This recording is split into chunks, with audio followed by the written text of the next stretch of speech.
पाहूयात पुढची बातमी। सगळ्यांना योजनेचे हप्ते द्या, नाहीतर योजना बंद करा। हिंगोली जिल्हाधिकारी कार्यालयामध्ये लाडक्या बहिणींनी गोंधळ घातलाय। 3 महिन्यांपासून हप्ते रखडल्याने महिला आक्रमक झाल्यात। केवायसी करून सुद्धा 3 महिन्यांपासून लाडकी बहीण योजनेचा हप्ता मिळत नाहीये। हिंगोली जिल्हाधिकारी कार्यालयाबाहेर लाडक्या बहिणींचा गोंधळ पाहायला मिळाला।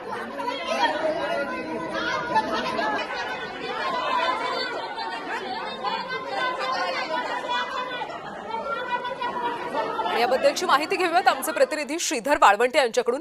श्रीधर, खरं तर गेल्या 3 महिन्यांपासून लाडक्या बहिणींना हप्तेच मिळत नाहीयेत, त्यामुळे या सगळ्या लाडक्या बहिणींनी गोंधळ घातला। हिंगोली जिल्हाधिकाऱ्यांनी या संदर्भात काही माहिती दिली आहे का? कधी हप्ते मिळणार आहेत? कल्याणी, खरं तर मुख्यमंत्री माझी लाडकी बहीण योजना मार्च आणि एप्रिल या महिन्याचा हप्ता बँक खात्यामध्ये जमा न झाल्यामुळे संपूर्ण हिंगोली जिल्ह्यातील लाडकी बहीण योजनेच्या लाडक्या बहिणी ज्या आहेत त्या आक्रमक झाल्या आणि जिल्हाधिकारी कार्यालय येथे धडकल्या होत्या।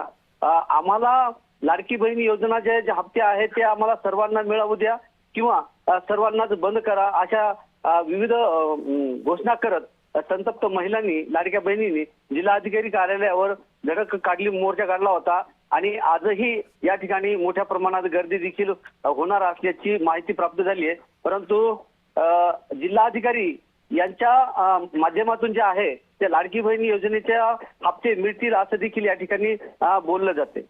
कल्याण, श्रीधर, धन्यवाद या माहितीसाठी। तर 3 महिन्यांपासून लाडकी बहीण योजनेचे हप्ते मिळालेले नाहीयेत, त्यामुळे हिंगोलीमध्ये लाडक्या बहिणी आक्रमक झाल्या। जिल्हाधिकारी कार्यालयाच्या बाहेर यावेळी या लाडक्या बहिणींनी गोंधळ घातलाय। सगळ्यांना योजनेचे हप्ते द्या, नाहीतर योजना बंद करा, असे महिलांनी म्हटलं।